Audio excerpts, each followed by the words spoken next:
जय हिंद। देखिए, घने बादलों के बीच जहाज खुद को कैसे बचाता है। बहुत ज्यादा घने बादलों से अगर जहाज जाएगा तो उसमें टर्बुलेंस यानी कंपन झटका पैदा होगा, जिससे कि उसका स्ट्रक्चर फेल्योर भी हो सकता है और यात्रियों को बहुत ज्यादा डिस्टरबेंस भी हो सकता है। इसे बचने के लिए इसके आगे वाले हिस्से में रडार लगा होता है। वेदर रडार कहते हैं इसे। ये जो अंदर वाला हिस्सा देख रहे हैं ये है आपका वेदर रडार। वेदर रडार जो होता है ये कई डायरेक्शन में घूम सकता है। पायलट इसे कंट्रोल कर सकता है, आगे पीछे ऊपर नीचे घुमा सकता है। ये रेडियो वेव को ट्रांसमिट करता है और जब वो वेव टकरा के आती है तो उसे रिसीव करता है, इसलिए इसे ट्रांस रिसीवर के नाम से भी जाना जाता है। इसे एरोडायनेमिकल शेप में ऐसे बंद किया जाता है जिसे हम लोग रेडॉम कहते हैं। ये इसका रेडॉम है। तो ये रेडॉम एरिया होता है। रेडॉम को हम लोग बहुत मजबूत बनाते हैं क्योंकि जहाज के आगे का पहला झटका ये रेडॉम ही बर्दाश्त करता है। इसे कंपोजिट मटेरियल से बनाया जाता है 6-7 लेयर से, ताकि ये मजबूत भी रहे और जब इसे ढका जाए तो इसके अंदर से रेडियो वेव चली जाए और वापस आ भी जाए। लेकिन हवाओं को ये अंदर आने नहीं देता है, वेव को आने जाने देता है यहाँ पे, जिस वजह से ये रेडॉम काफी जरूरी होता है। ये रेडॉम को मजबूत भी बनाना होता है। देखिए, इसका थूथूर कूच लिया किसी पक्षी से टकरा के यहाँ पर, तो ये रेडॉम मजबूत भी बनाना होता है, नहीं तो ये झटका लगेगा तो ये पहले यही झटके को ये देखता है। तो ये रेडॉम वेव को आने और जाने देता है। इस अपने आगे वाले वेव से ये रेडॉम से वेव को छोड़ता है। जब ये वेव जाती है, बादलों से टकरा के आती है, तो ये पता लगाता है कि आगे का मौसम कैसा है। ये लगभग 30 से 40 किलोमीटर दूर आगे के एरिया को देख लेता है। 30 से 40 किलोमीटर के आगे के एरिया को अपने रेडियो वेव के थ्रू। और ये रेडियो वेव कहाँ से निकलती है? इस रेडॉम सेक्शन से निकलती है। ये रेडॉम वेव को जाने देता है, लेकिन बाकी चीजों को इससे आगे से ये जाने नहीं देगा। जहाज का जो रडार होता है अपने रेडॉम अपने आगे के एरिया से बहुत ही हाई फ्रीक्वेंसी के रेडियो बीम्स को छोड़ता है।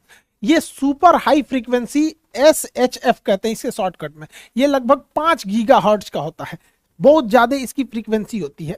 और ये रिफ्लेक्शन यानी टकरा के वापस आना, जिसे इको या पराध्वनि के सिद्धांत पे कहते हैं। ये वेव जाती है और टकरा के वापस आती है, उसी को हम इको या आपका रिफ्लेक्शन कहते हैं। ये वाटर ड्रॉपलेट, बादलों में जो पानी के बूंद होते हैं, ये उसी से टकरा के वापस आती है। ये कभी भी बादलों से टकरा के वापस नहीं आएगी। तो जो अगर बादल में पानी है, इसका मतलब है कि वो बादल हैवी होगा और वही झटका उत्पन्न करेगा। ज्यादा पानी है तो ज्यादा किरणें टकरा के आएंगी, कम पानी है तो कम किरणें टकरा के आएंगी। इन वेव को पायलट कंट्रोल कर सकता है। वो नीचे ऊपर करके रेडाम से एरिया से ये स्कैन कर लेता है कि किधर का एरिया है सेफ है उड़ने के लिए और किधर का एरिया सेफ नहीं है उड़ने के लिए। और इस आधार पर रडार में का जो रिफ्लेक्शन होता है वो स्क्रीन पर दिखाया जाता है। दोनों पायलट के लिए नेविगेशन डिस्प्ले होता है, पायलट और फर्स्ट ऑफिसर के लिए। नेविगेशन डिस्प्ले पे ही रास्ता तय होता है कि इन्हें कितने डिग्री के एंगल पे जाना है, जिसे हम लोग टेक्निकल भाषा में हेडिंग कहते हैं। किस हेडिंग पे जाना है। जैसे हम लोग ना रास्ता देखते हैं ना कि दाहिने से बाएं मुड़ जाना, तो ये जहाज के ऊपर दाहिने बाएं नहीं होता, वे पॉइंट होता है कि यहाँ से टच जाना है, फिर यहाँ से ऐसे घूमना है। ये रास्ता पहले से डिसाइड होता है वे पॉइंट पे। तो पायलट हमेशा इसी डिस्प्ले को देखता है, मेनली रास्ते को पता करने के लिए नेविगेशन डिस्प्ले पर। और आगे का मौसम कैसा है वो इसी नेविगेशन डिस्प्ले पे शो होता है।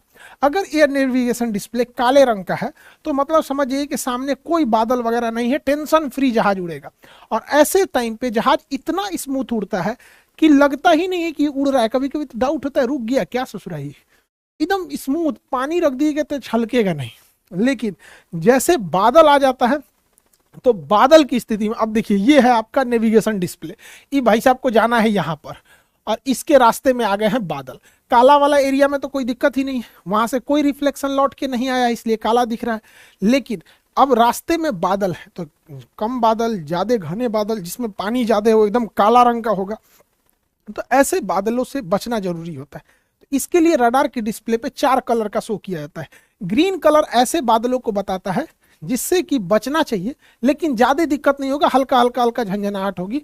पैसेंजर्स को भी कोई दिक्कत नहीं आएगी। जो पहली बार चढ़ेगा वो कहेगा भाई सभी क्या करे, उतार दे रे भाई, अगली बार ना चढ़ेंगे।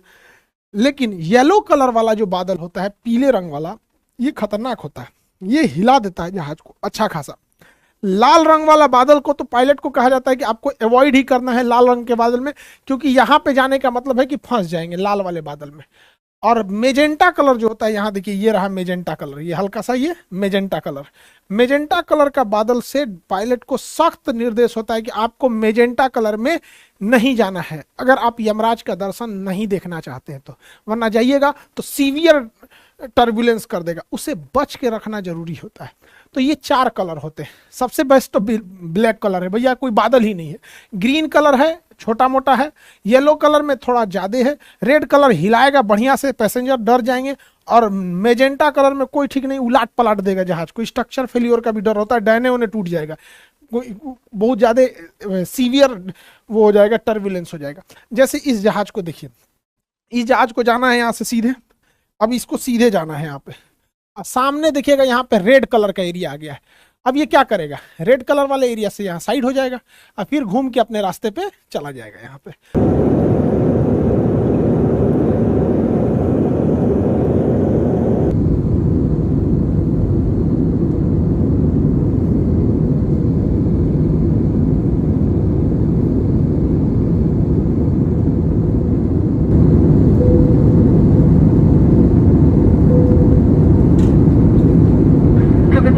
मौसम खराब होने के कारण कप्तान ने सीट साइंस ऑन रखे हैं। आप सभी से निवेदन अपने स्थान पर ही बैठे रहें। सुरक्षा के लिए कुर्सी की पेटी बांधे रखिए। धन्यवाद।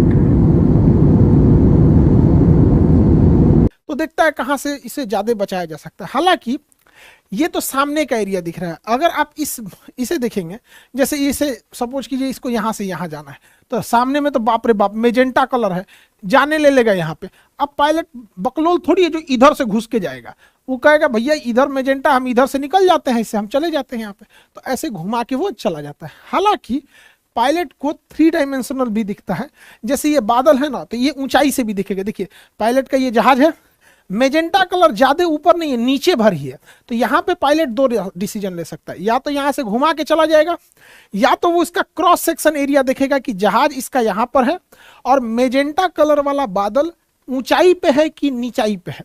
अगर यहाँ देख रहे हैं तो आपको दिख रहा है कि मेजेंटा कलर और येलो ग्रीन रेड ये नीचे है, तो यहाँ से पायलट क्या करेगा ना, सीधे ले आके जहाज उतार कर ऐसे लेके चला जाएगा यहाँ पे। तो कोई जरूरी नहीं है कि बार बार मुड़ाना ही पड़े, ऐसा भी हो जाता है कि इसके सीधे लेके जाता है, हाइट बढ़ा लेता है।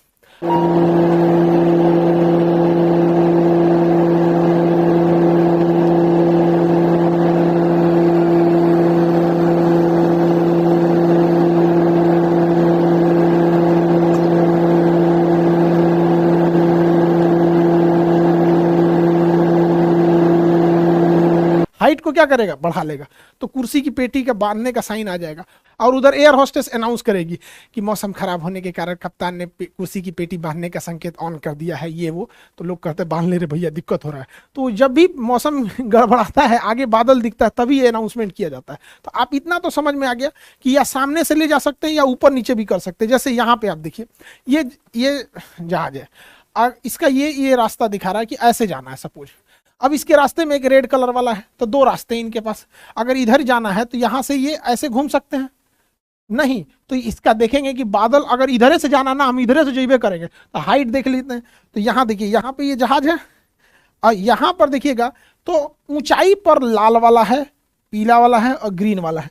तो यहाँ पे पायलट क्या करेगा ना, नीचे से निकाल देगा फिर ऊपर। तो हो सकता है ये बादलों के कभी ऊपर से निकालता है, कभी नीचे से निकालता है, कभी दाहिने से कभी बाएं से। ये सारा चीज रडार के मदद से ही होता है, अन्यथा बहुत दिक्कत हो जाता। पहले साइंस उतना डेवलप नहीं था, तो बहुत ज्यादा विमान दुर्घटनाएं होती थी। जैसे ये रडार देखिए, ये जहाज है, इसको जाना है यहाँ से, सामने है मेजेंटा कलर, भाई साहब इधर से जाना महा बेवकूफी हो जाएगा, इधर से जाएंगे तो उतना ठीक नहीं है। ये रास्ता ठीक लग रहा है यहाँ पर, लेकिन आप अगर ध्यान दीजिएगा तो यहाँ कुछ ऐसे ऐसे पॉइंट्स आपको दिखाई देंगे ऐसे। तो ये दिखाता है कि ये वाला मौसम इधर भी शिफ्ट हो रहा है, इसलिए इस उम्मीद में मत रहिएगा कि यहाँ हमेशा खाली रहेगा। हो सकता है पहुंचते पहुंचते यहाँ का भी बादल खराब ही हो जाए, मौसम खराब हो जाए। इसलिए पायलट देखेगा भैया इससे तो अच्छा ही है ना, यहाँ से निकालो, नहीं तो हाइट देखो, या तो ऊपर से लेके चले जाओ या तो नीचे से लेके चले जाओ। तो इससे पायलट बचा के जहाज को ले जाता है ताकि सीवियर टर्बुलेंस ना हो। कभी कभी जहाजों में इतना भयानक टर्बुलेंस होता है। एक बार हम लोग खाना खा रहे थे, ऐसा तेज मारा खाना गिर गया यहाँ पर। और जो लोग तो पहली बार चढ़ते हैं उनको हैवी सीवियर टर्बुलेंस हो गया, इस टाइप का खाना छिटा जाता है, पूरा गिर जाते हैं लोग। एयर होस्टेस का देखिए बेचारे का, इसको एयर होस्टेस लोग हर परिस्थिति में बेचारी मुस्कुराते रहती हैं सब, इनकी ट्रेनिंग ऐसी होती है। इन लोग को भी जीवन है, लेकिन इनका बेचारे देखिए इसका माथा उथा फूट गया, क्योंकि ना ये लोग हमेशा खाना पीना कुछ देते रहते हैं। और बाई द वे टर्बुलेंस भयानक हुआ तो इनको चोट लगने की संभावना ज्यादा रहती है, क्योंकि ये लोग तो सर्व करती रहती है खाना वगैरह, बाकी लोग तो कुर्सी की पेटी बांधे रहते हैं। तो पायलट बचाने की कोशिश करता है, लेकिन कभी कभी अचानक मौसम हो जाता है। मौसम का क्या कहना है? जहाज का जो पायलट होता है वो इस रडार को चेंज कर सकता है, इसकी डिग्री को घुमा सकता है ऊपर नीचे दाहिने बाएं। अगर बात करेंगे ये कितना ऊपर नीचे घूम सकता है, तो 40 डिग्री ऊपर और 40 डिग्री नीचे ये जहाज को देख सकता है। मतलब बादल है या नहीं है, या फिर क्या चीज है, तो इस हिसाब से वो देख सकता है 40 डिग्री ऊपर और 40 डिग्री नीचे। ऊपर और नीचे जहाज को बहुत ज्यादा और बहुत नीचे अचानक नहीं आना होता है। लेकिन अगर दाहिने और बाएं की बात करेंगे तो 180 डिग्री देख सकता है, दाहिने बाएं की बात करेंगे तो 180 डिग्री। तो यानी पायलट का जो रडार होता है ये वाला, इसके पास अंदर कमांड होता है, वहां से उसको चेंज कर सकता है डिग्री इसका। तो यहां से अगर दाहिने बाएं देखेंगे तो ये 180 डिग्री देख सकता है दाहिने से बाएं तक, और ऊपर से नीचे 40 डिग्री ऊपर 40 डिग्री नीचे, यानी टोटल 80 डिग्री ऊपर नीचे देख सकता है और 180 डिग्री दाहिने बाएं देख सकता है। पायलट के हाथ में इसका कमांड होता है। ये इतना सुपर हाई फ्रीक्वेंसी देता है लगभग 5 गीगाहर्ट्ज के पास, कि अगर जहाज जो रनवे पे खड़ी है और यहीं पे इसका रडार को ऑन कर दिया जाए, तो रनवे के आगे अगर कोई शहर है, बिल्डिंग है, तो इससे जब ये टकरा के आएगी तो इतना तेज इसकी फ्रीक्वेंसी रहती है कि इससे टकरा के आएगी और यहाँ पे तो इसका स्क्रीन खराब हो जाएगा। यहाँ पे रडार का जो सेंसिटिविटी होती है खराब हो जाती है, इसलिए उसे निर्देश होता है कि अगर सामने बिल्डिंग खड़ी हो तो आपको ऑन नहीं करना है, पहले उड़ जाना है थोड़ा सा, उसके बाद रडार को ऑन करना है। नेविगेशन रडार ठीक रहेगा, लेकिन ये वाला रडार जो होता है मौसम वाला, उसको बंद रखना है। साथ में कभी कभी क्या होता है ना, रनवे पे होल्डिंग करने के लिए होता है, मतलब यहाँ पे लाइन अप कर देता है यहाँ पर, तो एक जहाज ये खड़ी है, एक ये जा रही है रनवे पे, इस टाइम पे भी रडार को ऑफ करने का आदेश दिया जाता है, वरना इतना तेज सिग्नल इस पे टकराएगा, वापस जाएगा तो इसका रडार खराब हो सकता है। जहाज के अगले हिस्सा को हम रेडॉम कहते हैं, इसे बचा के रखना बहुत जरूरी है। अब इसमें बचाने में एक दिक्कत आ जाती है, ससुरा बिजली उजली तड़कने लगता है, अगवे थुथुरे पे बिजलियां गिर जाएगा, तो बिजली गिरेगा ना तो इसमें जो वेव होता है वो डिस्टर्ब हो जाएगा, तो हो सकता है कि पायलट को नेविगेशन में दिक्कत हो। इसलिए स्टैटिक डिस्चार्ज लगाया जाता है। विंग्स पे देखिएगा यहाँ पे तो इस तरह से रॉड निकले रहते हैं, छोटे छोटे ये रॉड। बिजली जो होता है वो करंट होता है, इलेक्ट्रॉन। तो जब कहीं भी आप घर्षण करते हैं, फ्रिक्शन करते हैं, तो उसमें बहुत सारे इलेक्ट्रॉन जमा हो जाते हैं। उसी तरह जहाज इतनी तेजी से उड़ता है कि उसमें बहुत सारे इलेक्ट्रॉन जमा हो जाते हैं, और इलेक्ट्रॉन इलेक्ट्रिसिटी हमेशा कॉर्नर के एरिया में भागती है, तो इसलिए इसके कॉर्नर के एरिया में हाई मेटल के एरिया को ये लगा देते हैं, ताकि यहाँ पे इलेक्ट्रॉन आए और ये इलेक्ट्रॉन बाहर गिर जाए, ये इलेक्ट्रॉन उड़ते जहाज से बाहर गिर जाए। तो इसलिए इसे स्टैटिक डिस्चार्ज कहते हैं। स्टैटिक डिस्चार्ज बहुत जरूरी है। कभी कभी पायलट के अगवे ऐसे बिजली तड़कने लगता है, बेचारा दिक्कत हो जाता है स्टैटिक डिस्चार्ज से बचाने के लिए। तो रेडॉम को स्टैटिक डिस्चार्ज, आगे तो इसे रॉड नहीं लगा सकते, तो ऐसे ऐसे ये उभार देते हैं। ये स्टैटिक डिस्चार्ज होता है कि अगर आगे कहीं पे भी बिजली तड़के ना तड़के, इतना स्पीड से जहाज उड़ता है कि आगे में जो इलेक्ट्रॉन जमा हो जाते हैं वो अगर इसके थुथुरे पे ऐसे इलेक्ट्रॉन जमा हो जाएंगे तो इसके रडार में दिक्कत हो जाएगा। तो रडार में दिक्कत हो जाएगा तो रडार में क्लियर नहीं समझ में आएगा, इसलिए ये जो ऐसे उभरा वाला हिस्सा है ये इस इलेक्ट्रॉन को पीछे की ओर भेज देता है, और जैसे पीछे बॉडी पे जाता है तो स्टैटिक डिस्चार्ज इसको हवा में गिरा देता है। हवाई जहाज जब भी एयरपोर्ट पे उतरती है तो इतनी हाई स्पीड से उतरी रहती है कि उसके बॉडी पर इलेक्ट्रॉन्स भरे रहते हैं। करंट को ही इलेक्ट्रॉन कहते हैं। इलेक्ट्रॉन से बना है इलेक्ट्रिसिटी, तो electricity is nothing more but is the collection of electrons. तो जहाज इतनी तेजी से रगड़ खाते हुए जब रनवे पे आता है तो उसके बॉडी पर पूरे इलेक्ट्रॉन जमा होते हैं, इसलिए अगर हम छुएंगे तो हमें भी इलेक्ट्रिसिटी मार देगा। तो जरूरी है उस इलेक्ट्रॉन को हम जमीन में भेज दें, क्योंकि जमीन किसी भी इलेक्ट्रॉन को खींच लेती है। इसलिए जहां जहाज खड़ा होता है वहां पे एक ठो पट्टी होती है, ग्राउंड पॉइंट बोला जाता है, स्टैटिक ग्राउंड पॉइंट। इसमें एक रॉड गया होता है अंदर यहाँ पे, तो जब भी जहाज आएगी तो उसमें एक ठो मेटल रहेगा और उससे वायर से इसको जोड़ दिया जाता है। इसके ऊपर कवर लगाया रहता है ताकि इस तारवा को पकड़ने में कोई को करंट ना मारे, तो पहले इसमें ले जाता है, फंसाता है और फिर इससे ले जाके जोड़ देता है। इससे जोड़ना बहुत जरूरी होता है, नहीं जोड़ेंगे अगर तो जैसे जहाज खुलेगा और कोई निकलेगा, कैसे हो हवाई सफर कैसा रहा, जहाजिया को छुएगा मारेगा, झनाक से उधिया जाएंगे, अगले दिन अखबार के फ्रंट पेपर पे आएंगे। स्टैटिक डिस्चार्ज के कारण आत्मा को शांति। पायलट के जो जहाज में वेदर रडार होता है उसका रेंज तो ज्यादा नहीं होता है, 30 से 40 किलोमीटर होता है। और कभी कभी ऐसा होता है ना कि पायलट को आगे का दिखता है कि थोड़ा सा बादल है, तो पायलट को लगता है इस बादल से तो पार ही कर जाएंगे, उसके आगे भयानक बादल रहता है, तो उसके लिए चाहिए बड़े साइज का वेदर रडार।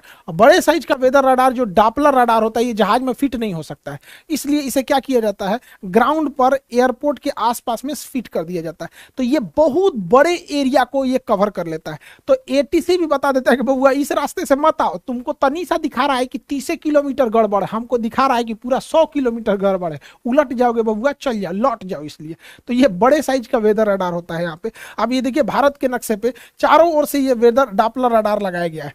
अब यहाँ पर कुछ ये जहां अब यहाँ देखेंगे तो चक्रवात ज्यादा आते हैं उड़ीसा साइड में, तो इधर ना डॉपलर रडार का एरिया ज्यादा सघन बनाया गया है जगह जगह पे, कहीं कहीं भी खाली नहीं है। अब हम हर जगह थोड़ी बता सकते हैं वहां मिलिट्री रडार लगाया गया, तो देश की सुरक्षा का भी मामला ध्यान में रखा जाता है। ऐसा थोड़ी होता है कुछ बोल दो यहाँ से, तो जहाँ खाली जगह है वहां देश के दुश्मन लोग नहीं खुश होइएगा कि खाली जगह है घुस जाएंगे इधर से, मिलिट्री रडार है वहां पे, और वो तो पूछबो नहीं करेगा, उधिया देगा आपको यहाँ पे। तो ये रडार का बहुत जरूरी होता है यहाँ पे। रडार से भी एक और भी चीज जरूरी होता है, जैसे देखिए पहाड़ी एरिया में, जैसे नेपाल में प्लेन दुर्घटना हुआ, वहां पर रडार में एक और समस्या क्या आती है, बादलों के पीछे पहाड़ छुपे होते हैं, जैसे ये बादल है इसके पीछे पहाड़ है, तो इसको तो रडार से दिखेगा कि अरे भैया बादल है, चलो ना कोई दिक्कत नहीं। और कहीं जो ये जहाजिया लेके सीधे घुसा तो बादल के बाद सीधे बेचारा पहाड़ में टकरा जाएगा। तो इसके लिए इसमें ट्रैफिक कोलिजन को बचाने के लिए टकास सिस्टम को लगाया जाता है। टकास सिस्टम दो जहाजों को आपस में टकराने से रोकता है। कोई जहाज के बगल से अगर कोई दूसरी जहाज आने वाली है या गुजरने वाली है तो उसको बता देता है, वो कितने हाइट पर से गुजरेगी, कितने नीचे से गुजरेगी, आगे कोई पहाड़ वगैरह तो नहीं है, ये बताने के लिए एक अलग टाइप का रडार होता है जिसे टकास कहते हैं। टकास के बारे में हम आपको नेक्स्ट क्लास में समझा देंगे। आई होप आप वेदर रडार, डॉपलर के सिग्नल, इस सब को समझ गए होंगे। मिलेंगे नेक्स्ट क्लास में। जय हिंद।